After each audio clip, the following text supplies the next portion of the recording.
Welcome to FinLit Cafe, a brand new YouTube channel made to share and discuss financial literacy topics. In this episode, we're going to give you a small rundown of how the market works. Your time is valuable, so let's not waste it. Here's a quick summary. After a person thinks of an idea, he or she creates a company. When the company needs funding, they either look for private or public investors. Stockholders in the stock market are called public investors. Public investors want to buy stocks and hopefully sell it for a higher price.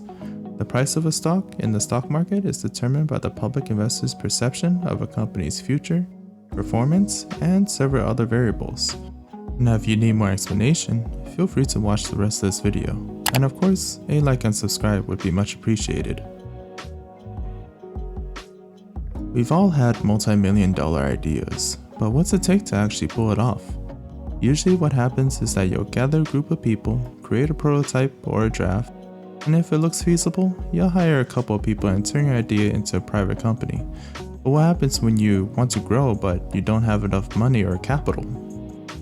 Well, private companies typically have two ways of funding their next step: selling equity or shares, or taking out a loan. Loans are hard to get when you're in the beginning stages of growing your company because you don't have much value, whether in cash or assets. Another bad thing about loans is interest, which is what you pay on top of what you borrowed in order to compensate for the risk the bank or loaner is taking. Selling equity is preferred because you don't need to pay anything on a monthly basis, you don't need to pay interest, and you'll gain a business partner who will guide and assist you throughout your venture, rather than a bank waiting for a payment every month. However, private investors are more difficult to find and might have several requirements. This is where the stock market comes in. When companies list themselves in the stock market, they are going from private to public, allowing virtually anybody to be an investor. This makes funding significantly easier because the people running the company don't need to take several hours or money finding funding, going to meetings, negotiating, and such. The stock market allows the company to be evaluated in the public's eye by the stock price. Let's just say FinLit Cafe goes from private to public. FinLit Cafe wants to fund $100 million in 10 million shares.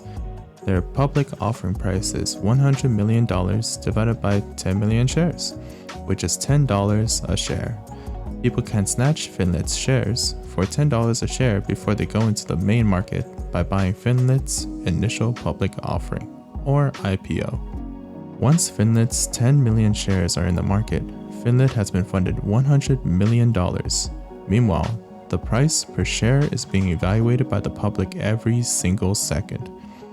This is the stock price. FinLit's price can reach $11 a share the afternoon of their first day in the market, depending on how the public perceives the company's value. How the stock price works is through an auction process. Let's just say John wants to buy one share for a max price of $10.50 a share. But Tim wants to sell one share for a minimum of $10.65 a share. None of them budge until a third person, let's just say Sam, buys Tim's share for $10.65 a share. The exchange then changes the stock price that you see on your Robinhood, Webull, E-Trade, or whatever broker app you use to $10.65 a share, because that's the last sale price. Here's another example, or if you understand it, feel free to skip this section. You're able to see the stock price of FinLit as $10.50. That is the price of the last sale made. John wants to buy 10 stocks for $10.40 each. Tim wants to sell 10 stocks for $10.45 each. 3 seconds pass by and John gives up and buys Tim's 10 stocks at $10.45 each. Tim gains $104.50 and loses 10 stocks of FinLit. Meanwhile, John loses $104.50 and gains 10 stocks of FinLit. Now the price you'll see on FinLit is $10.45 because that's the price of the last trade made. The stock market is essentially people flipping their assets, in this case, company shares, in hopes of selling them for a higher price later. You can see this method of making money anywhere there is a high demand product or service. Some examples are people flipping houses, sneakers, or PlayStation 5s. But in the stock market, people flip high demand company shares such as Apple, Tesla, or AMD. That's how the stock market works. I hope this gives you a better understanding of the market, whether you are a future investor looking to educate yourself before dipping your feet in the stock market, or you're a current investor that's just curious. Let us know what you thought of this video in the comment section below. We're a new channel, so any feedback is greatly appreciated. Thanks for watching, and I'll see you in the next video.